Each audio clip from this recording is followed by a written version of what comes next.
Magandang araw mga kaibigan. Bigyan natin ng reaction opinion itong post, ang balita ngayon. Title, Puro Demonyo at Magnanakaw. Barsaga o marangkada sa pagbabalik Kongreso matapos ang suspension.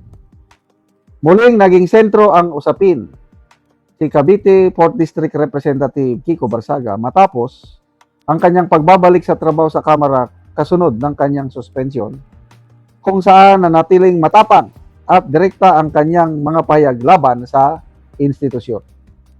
Sa kanyang unang araw ng pagbabalik, sinabi niya sa media, "I'm glad to be back." 2 beses siyang nasuspended eh.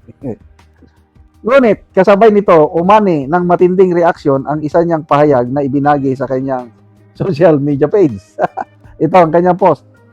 Bakit ba may opening prayer pa ang Kongreso?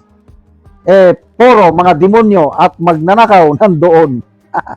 Kalakip nito ang hashtag corrupt Congress. Nako, baka mamaya, ano ba ito?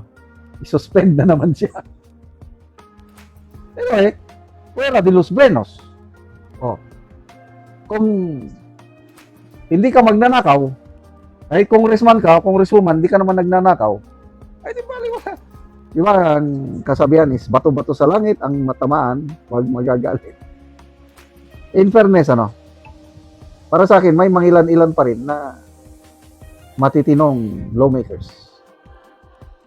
Example, ayan, ito, si Barsaga, Libeste, Congressman Paulo Marcoleta, Congressman Eli San Fernando, Congressman Bong Sontay, Congressman Robert Nazal, yung mga Duterte na kongresista, 3 ata sila. Congressman Isidro Ungap, Congressman Edgar Erese, Congressman Toby Chanco. Then meron pa. Kailan perception ng taong bayan is ito na, marami.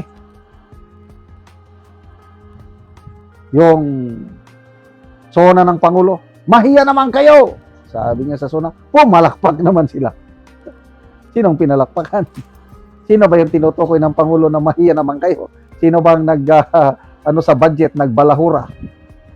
Kaya sabi ni Mayor Magalong na mga walang, parang kapal mukha. Binati ko sila ni Mayor Magalong at ni Senator Lacson nung okay pa si Lacson, nung hindi pa sa Blue Ribbon Committee Chairman. So, ano ba yan? Kongreso, puno ng mga demonyo at magnanakaw doon. Basta tayo ng mga comments. So, ang daming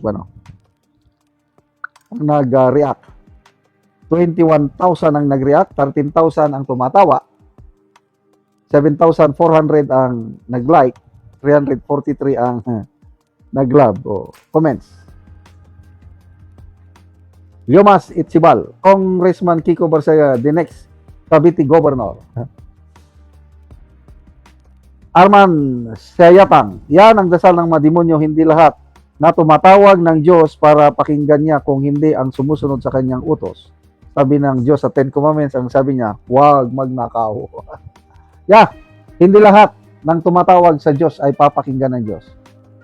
Sabi nga ng Panginoon, Lord, Lord, gano'n ba? I do not know you. Yung kahit tumatawag ka ng Lord, Lord, Lord, pagdating ng panahon, I do not know you. Get away from me. Kung sino lang ang sumusunod sa kalooban ng aking Ama, yan lang ang kasama ko. Kasi predict na sa Bible on the last days, darating ang mga lalabas ang mga tao na lovers of self, lovers of money, sobrang corrupt, mga false prophets, false teachers. Mayroon diyan mambabatas, hindi ko na lang pangalanan, salita ng Biblia. Kala mo kung sinong matino, kailang ang kanyang lifestyle, grabing mga mamahaling kotse, mamahaling relo. Ilan yon? Magkano yan? Mga abot ata ng 20 million pesos yung relo na nakita sa kanya. Ako, may relo ako.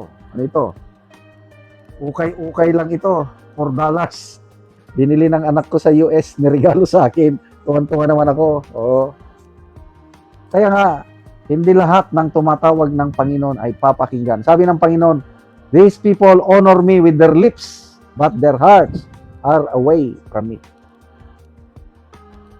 Meron pang verse, Isaiah 59 verse 2. Ang Panginoon ay hindi bingi, na hindi niya marinig ang iyong kasalanan. Ang kamay niya ay hindi maiksi, na hindi niya kayo matulungan. But your sins have separated you and the Lord your God. Yung kasalanan natin ang nagiging balakid, nagiging tabil o veil, yan nagkakakita tayo. Biglang ganyan, yan ang kasalanan. Kaya yung dasal natin hindi makaabot sa Diyos. Kaya lang, lahat tayo makasalanan, but God has provided a way out. Kaya pinadala niya ang kanyang bugtong anak. For God so loved the world that He gave His only begotten Son, that whosoever believes in Him shall not perish but have everlasting life. Ayun. Yun po ang ebanghelyo ng Panginoong Hesus is pumunta siya dito para patawarin ang ating makasalanan. Ang gawin lang natin is ABC. Palagi kong sinasabi yan. A, accept that you are a sinner. B, believe, maniwala na namatay at nabuhay muli ang Panginoong Hesus para sa kapatawaran ng iyong kasalanan. And C is commit or surrender your life to the Lordship of Jesus Christ. Pag ginawa mo yan ng buong puso, nawala na yung tabil, yung veil, pwede ka nang, may access ka na sa Diyos. Salamat mga kaibigan sa inyong pag-subaybay sa channel na ito.